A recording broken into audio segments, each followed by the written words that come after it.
The Australian Ghost Whisperer with Caterina and James Jennings. Hello everyone, welcome to the Australian Ghost Whisperer. We're back again for another ep. Hello Caterina. Hi James. Hi everybody, welcome back. Now Caterina obviously sees a lot of clients each week for readings, healings and whatnot, and sometimes you get some very fascinating clients, have some very interesting things that happen while you're working. So Kat's going to share some of her most notable healings that she's done over the past few weeks. So Kat, tell us what's been happening. Yes, I've had some really interesting clients. I mean, they're always, all of them are very interesting, and it's just an honour to help everybody. But one case, oh my gosh, it was really quite heartbreaking. He was a new client, and he just came because he saw the sign outside my door. Oh wow! Yeah. Do you get many people who do walk-ins like Not that? Not really, no. But yeah, he just saw okay. a sign outside my door, and he felt compelled to see me. And he had been suffering like a lifetime of depression and anxiety, and like nightmares, and just constantly feeling like he was being plagued by this dark forces around him. It sounds awful. And it is. And he'd spent most of his adult life sort of psychologists, counselors, and finding that no one could really kind of pinpoint what was going on for him. And of course he tried to avoid medications and things like that, because he kept saying to me that, you know, he knew that he didn't have a mental illness, that there was something, you know, paranormal that kept haunting him. So I did see that there was a lot of heavy, dark energy around him that had accumulated over, you know, kind of many, many years. So I began healing him. And then as the light came in, like as I was healing him, he was kind of releasing and breathing out this darkness and this suppression. And then he began crying as the light came in. It was this huge release, and it was so, you know, it was really like, it was quite an emotional moment, because I could feel that it was like he had finally become liberated from this lifetime of oppression, you know, from the dark side. And so then I had a flash of him in a past life, and I psychically saw him being one of Jesus's followers. Okay. Yeah, not so much an apostle, but one of his followers, because as I know, you know, Jesus was this amazing, you know, healer who came to this earth to teach love, and you know, yes, he had many followers and people who would, you know, listen to his wisdom, and this client was one of them. Okay. And he had all this wisdom that was obviously locked up, and the dark side had been kind of targeted him for so long that, and I believe through many other lifetimes, so that he would never step into his power. Oh my goodness. And become, you know, feel that connection to Jesus, and feel that he could, you know, his own strength and powers and the wisdom and everything that he had learnt from Jesus, and be able to share that. So as that light sort of came in more and more, he began kind of saying, you know, like praying and chanting, and it was like this ancient, you know, from the times of Jesus. Oh. Yeah, it was really, really amazing. But the energy that came out of his heart was very Christ-like. Wow. Yeah, it was beautiful. I almost wanted to cry. Yeah. It was really touching. So yeah, that was beautiful. So of course he's going to come back, because he's been through so much, and he does need to really, you know, be able to heal and work through a lot of issues. And, you know, he's very traumatized from being targeted. So I find this a lot, that many very gifted people that come into lifetimes can sometimes be tormented by the dark side, because the dark side wants to suppress them so that they don't have an opportunity to share the wisdom and the love and the healing that they have to give. Yeah. So yeah, that was quite a beautiful unraveling almost, you know. Yeah. And just the shine in his eyes and the smile, and just, yeah, this was really, really touching. Yeah, and it sounds definitely fated that he walked past your place that day and saw the There sign. was a sign, because I've got down the stairs from my office, I've got like a little sign, like it's just, outside. And yeah, he's like, I just was walking past and I was drawn, and he rang me. And when he called me, at first I was like, oh, I don't know, because he's like, oh, I have depression. And my first thing was, oh, I don't know. But then like something said to me, no, you need to see him. Okay. Yeah. So that was very, very interesting. And I also found myself doing a lot more hypnotherapy and helping a lot of clients with like childhood traumas. I find like there's so many people have been, traumatized by their childhoods, where they've had parents that obviously didn't know how to love them or nurture them or make them feel like they were important or that they were even meant anything, that they were loved. Yeah. So I've been having a lot of success with helping people to be able to heal that inner child via hypnotherapy, the combination of hypnotherapy and healing energy, and helping that inner child to heal, and they're able to connect with their inner child, and they as the adult are able to give them the love that they obviously didn't feel as children, because let's face it, sometimes we're born into families where our own parents are traumatized.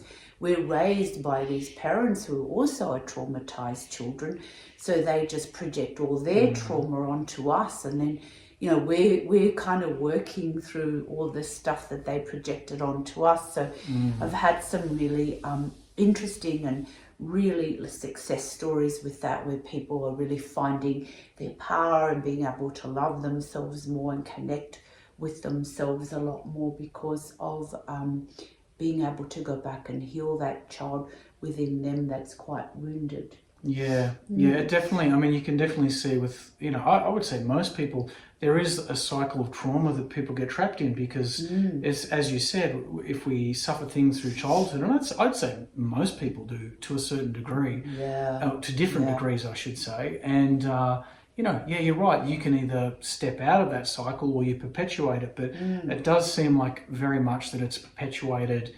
it's quite widespread. And, there's something to that, being trapped in that cycle of trauma. Maybe that's part of why humanity is kind of in a bit of a loop of trauma themselves, because we take on the trauma of our parents, but they've taken it on from their parents. It's like, you're healing ancestral trauma.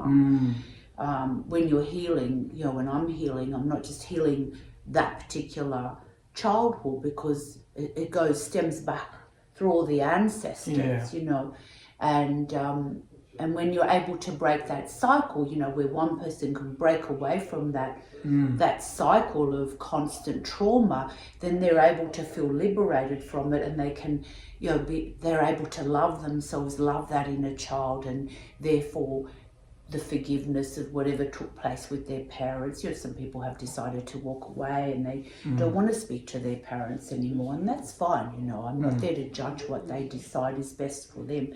But at least it helps them to let go of, the trauma, the sadness, the hatred, the grief that is attached to the trauma. And that obviously affects their lives moving forward, because people like that are often, if you don't do the work, you just keep reliving this trauma via your relationships with your personal relationships, your friendships. You go out into the world and you're constantly being, finding yourself being targeted, being hurt, being, just betrayed. And so it just continues, that betrayal, that hurt, that feeling abandoned, all of that just continues in via different experiences that they're having with other people, interactions with other people. I remember a very clear message I got one time about trauma was that I was being told, if you were to take humanity right back to the beginning, like the absolute dawn of humanity on this planet, is that since then all of the souls who are incarnated here have either received or been the perpetrators of trauma.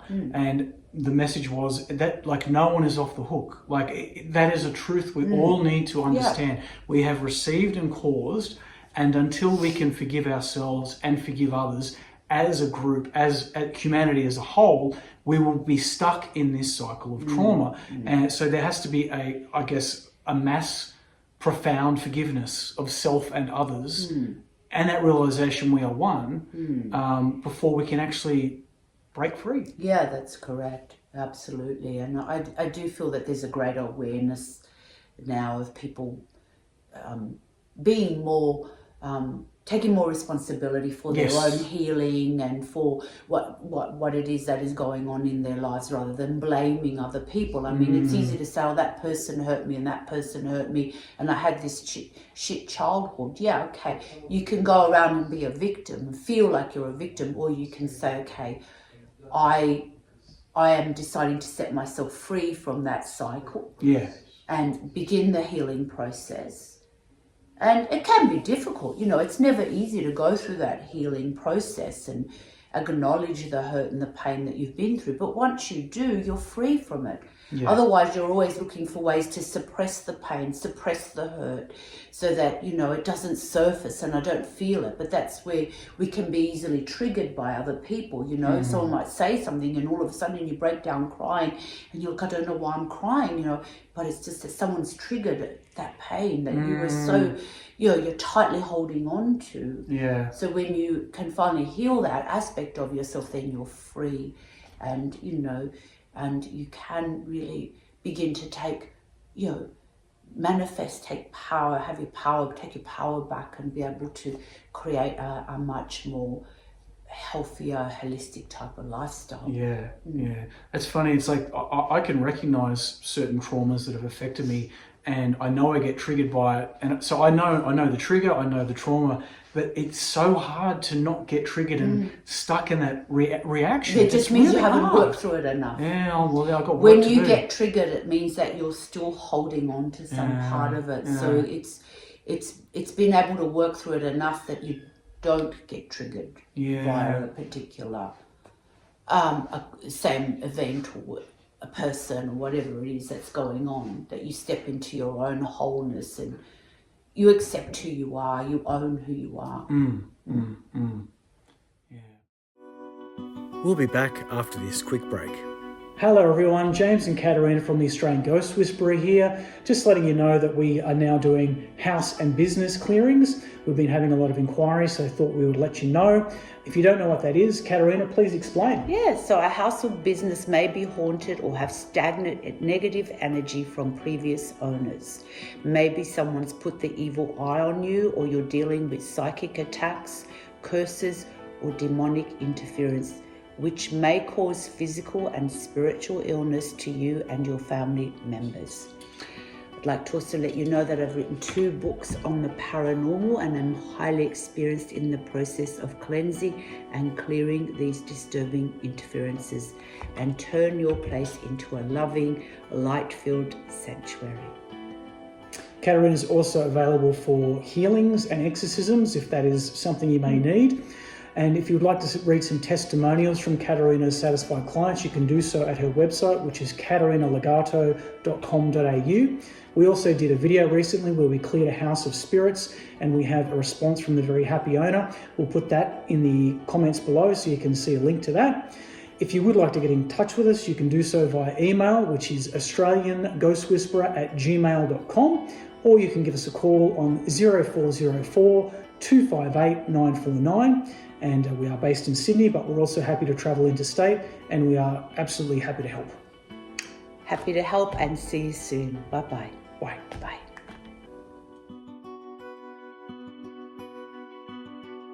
Yeah. And any other clients you've seen recently? The really interesting one, which I know I shared, there's more interesting. The church. Oh my gosh! So that I found that one really incredibly, because this lovely young man came to see me, and he had a curse placed over his life by a family member. Do you know why? Well, it was over jealousy and you know, they were a European family. I want to keep his identity personal and private. But yeah, there was jealousy in the family, and he's a very successful young man. But again, anything when it came to love life or came to things that he personally wanted for himself, it was just really always went down really badly. And he'd been carrying this curse for a very, very long time. And he'd gone overseas to Italy to this church, and apparently you have to kind of, it's really up high in the mountains, and you have to walk. And the funny thing was, he wanted to do this walk and go and see this very special church because he was looking for ways to liberate. He knew that there was this curse over him, and I know what it feels like, but you don't know where to go, who to go to help. And he said that, he had walked up to this church, and he just sat in this church. There was nobody there, and all of a sudden this banging at the altar was like these, and he's like, he couldn't believe it. He like stood up and he took footage of it. And he said to me, he goes, it was so frightening to hear this banging. He's like, what the hell is this banging? And so after he took the footage of it, he kind of left because it was frightening, but it was, those demons didn't want him in that sacred space. Yeah, right. Yeah. Yeah, and actually he took a video of the banging happening in the church, which we have posted on our YouTube page. I'll put a link to that in, below, so if you actually do want to see the footage, and you can hear the banging. I was mind blown. When I heard that, I'm like, oh my God, these are demons really getting angry because they didn't want him to spend time in there. Yeah. And so obviously I cleared the curse, and he said that, since I've cleared him, he's been feeling happier, more relaxed. He goes, all that anxiety that I was holding on to is gone, and he's been really happy, Good. So I love doing work like that, setting people free from the darkness, the forces of darkness. It's so awful. Like, you hear about this stuff, and like, I mean, maybe I'm just a bit naive, but this is how I got into this work. I was badly cursed. You were. I was a victim of black magic, and it's true. You don't know where to go. You go to all these people and places and so-called, healers and what have you. There's so much out there, and it doesn't work. It's so terrible that there are people out there doing this to other people. Like, I mean, again, there's a lot of people exploiting people out there. Yeah, absolutely. Yeah. Who don't really have a gift. Yeah, it's sad, but I'm glad.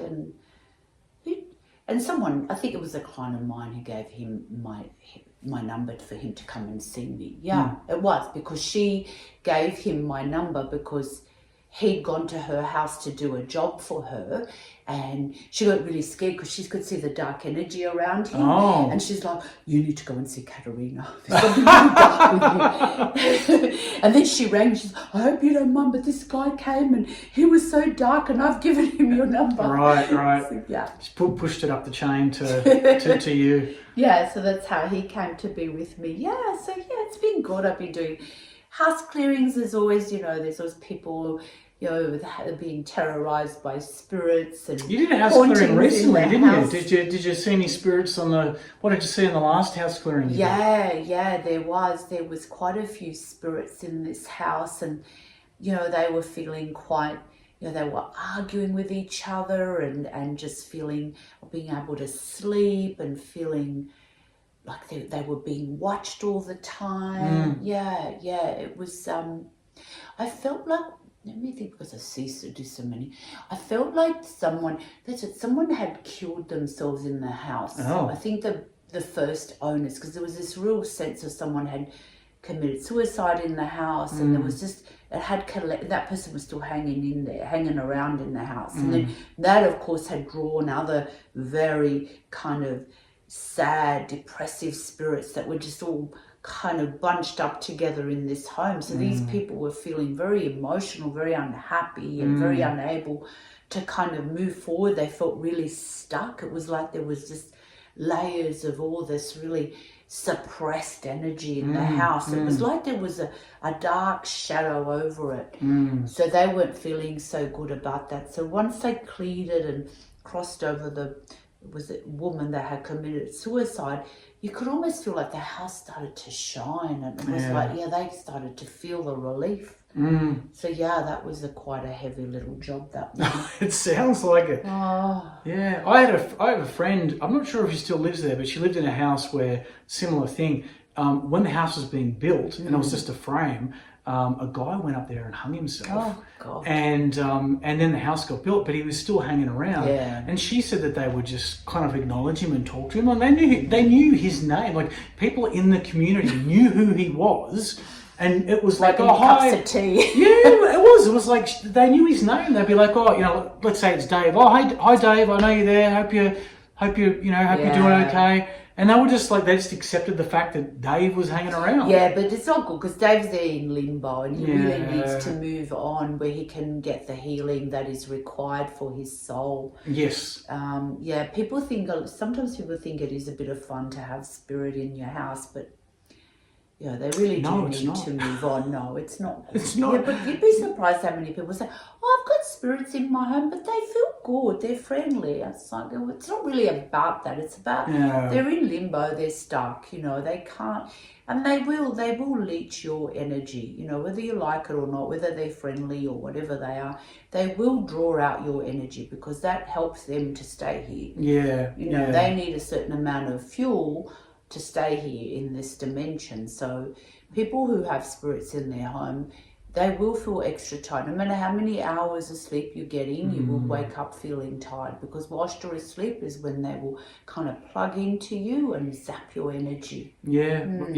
And it's fun. You're absolutely right because my parents have some friends who live in a big old haunted house, and because I was asking about it because I was hoping that you and I could go there and do an episode and actually check it out. It was an old convent. It used to be a nun's convent, but it's now a family home. Now, the owners there are well aware that it's haunted. They are well aware there are ghosts. And apparently one of the partners was keen for us to come in and clear it. And the other was like, no, just leave it. I don't want it. I'm happy. They didn't mind that they had that going on. So it's not good. It's not good to have it. It's not healthy. Yeah. I think some people are just scared. I think I've had that where they're like, oh, I want you to clear it, but my partner doesn't want you to come. It's like, well, you have to agree. I can't. Yeah. I think sometimes people are just afraid to acknowledge or they just want to believe that it's all going to be all right. Yeah. And sometimes, look, there is cases where they will eventually go away or move on. Yes, that can happen. But, if they don't, then it's not really good for your health or your well-being to have, discarnate souls hanging out in your house. No. In your environment. Yeah. Yeah. No, it's really not. No, it's not good. And if there are any ghosts watching, just going to say it out loud, I don't want you in my house. I will never be cool with you living in my house. So if you want to go and haunt people, you can stay away from my place. Thank you. I just think that's important to note. Yeah. Sometimes I see Appreciate I did another clearing where there was some really witchy, kind of dark, witchy energy where this, it was a business and this young girl was doing really well and then this person came in who was very jealous of her and just put this curse over her business, and it was almost like she had, the curse had opened up portals or doorways, dark portals for more darkness to come in, and so that was that was a big clearing for her. It was affecting her. Oh, imagine. And then I gave her some advice on how to kind of change things around in her business. There's always like a part of your home or a business, a building where the energy's a little weaker. Okay. And in her area where her area was a little weaker, she had placed a picture of a mother with a baby. And that was something that she wanted to have a baby, but she placed this picture in the weak energetic part of her business. Oh, okay. And so it wasn't happening. Right. So I said, firstly, you need to take that picture down. Okay. And take it to your home, not in your business. Okay.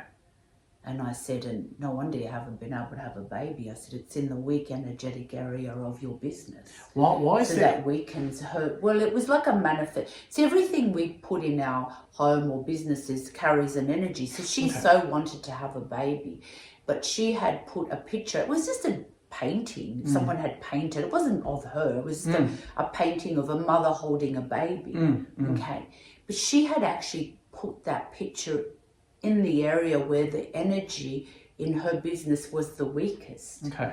So it was, when it came to her falling pregnant, it wasn't happening. Okay. Because that energy was overriding her desire. I see. Yeah. Well, why is there a particularly weak spot in a building though? Like Just the meridians of land, that was actually, that weaker part was facing like a pub and a car park, and so it was a very kind of, kind of noisy cars going past, people looking in. So it just, so every home has, you can feel it. You might put a plant there and the plant always dies, and then you move it somewhere else and the plant does well. You kind of, if you go through your home, you'll feel, or your business, where there is a weak part. And what you need to put there is not definitely something like that you want to manifest it. It's good, I cleared it, and then I gave her some advice of putting some crystals up there and putting a different type of plant that she had there to replace it with something else, and definitely take that picture down, take it home, put that in your bedroom. So you can do things to balance out the energy. Okay. But she had unconsciously placed this picture there and wasn't falling pregnant. Not good. Okay. Well, hey, listen, thanks for updating us on some very interesting tales. Yeah, another normal week in the life of Caterina Legado. Yeah, just pretty standard stuff, ghosts, demons, curses, normal, just normal stuff. Just normal stuff. I could never say my life was boring. No, yeah, absolutely not. Absolutely not. All right. Well, thank you for tuning in, listening, watching. Please subscribe, like, comment. We love you all. Thank you for tuning in. And we'll be back with more weirdness and spookiness soon, no doubt. Bye. See ya. Bye. To gain access to private spiritual development classes, guided meditations, and live Q&As with Caterina, please visit www.patreon, that's patreon.com/The Australian Ghost Whisperer.